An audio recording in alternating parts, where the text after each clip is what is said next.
Hey everybody, it's Bruce with Olive Branch. Thanks so much for checking us out. I wanted to show you this project we just completed. I'm really excited about it. We did floor to ceiling tile. They did a beveled edge subway, so it's not just your standard subway. The client really wanted these tiles because it fits with the age and the style of this house in Mission Hills. We also got to remove this existing wall that was sitting right here.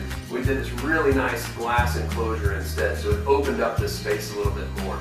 Something else fun we got to do, you'll notice if you come with me, we got to make these custom walnut floating shelves. It was one of my favorite parts, along with the other custom walnut pieces that we did. One of the other things we really got to add that was fun in this project was the client didn't want just your traditional vanity. She wanted something a little bit different, something that went with the age of the house, just like she did with the tile. So we found these really cool console vanities.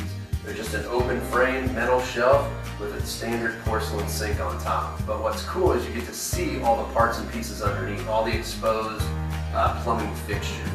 So it makes it more traditional looking, more dated from what it used to be, but it looks really nice and modern as well. So just something else we got to add that was a lot of fun in these projects. So if you want to do a bathroom project yourself and you're thinking about something, check the link below or look at our website at olivebranchcontracting.com. Let us know how we can help. We can make this happen. Thanks so much.